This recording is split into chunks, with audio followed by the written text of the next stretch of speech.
This weekend, I did the omakase at Ohshima all the way out in Tustin. We went to eat right when they opened at 4:30 because I am now officially a senior citizen. I'm going to take you guys through each bite. If you enjoy sushi, keep watching. If you don't, this might not be for you. I love that they had this sign that says we do not carry any American style rolls. Excellent. First piece was Japanese sea bream, also known as madai. This piece was torched, had red yuzu kosho and a few dashes of French sea salt. Smoky, sweet, and the texture was quite firm. Lovely. The rice is well seasoned here and served warm. All sushi should be served with warm rice. Second piece was Japanese sea bass, also known as Suzuki. It had yuzu juice sprayed on it, mineral sea salt, and green yuzu kosho. If you don't know, yuzu kosho is a Japanese condiment made of the zest of the yuzu fruit that is blended with chili peppers and salt. Third piece was blue nose, also known as butterfish. You can probably guess from the name that this fish is quite buttery and soft. This had yuzu, sea salt, and obashiso. Delicious. Fourth bite was bluefin tuna, akami. Akami is the lean, dark red part of the tuna and was brushed with their house-made soy and a bit of kizami wasabi. Kizami wasabi is made with real wasabi, has little crunchy bits that are the stems of the wasabi root and marinated in soy sauce. You can usually find these at Asian supermarkets in the frozen section.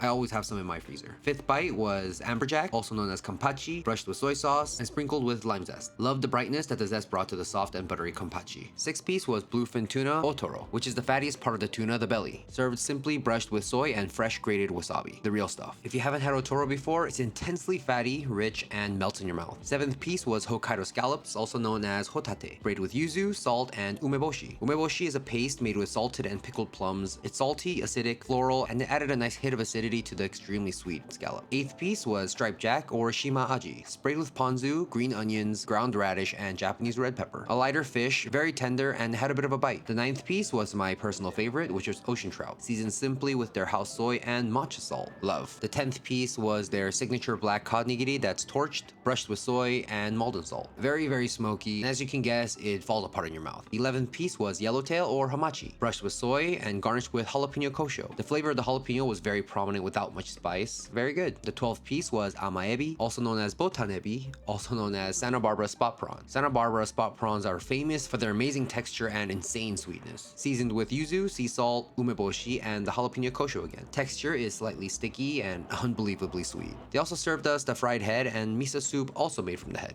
And we're almost done. The 13th piece was Santa Barbara uni with house soy and kizami wasabi. Creamy, sweet, not fishy at all. First time I had uni, it was so fishy and bad that I didn't eat it for probably a decade. I thought all uni was like that and just makes me sick just thinking about it. It literally tasted like how sewage smells. And that's it. I felt like I was gonna explode. Do you like sushi?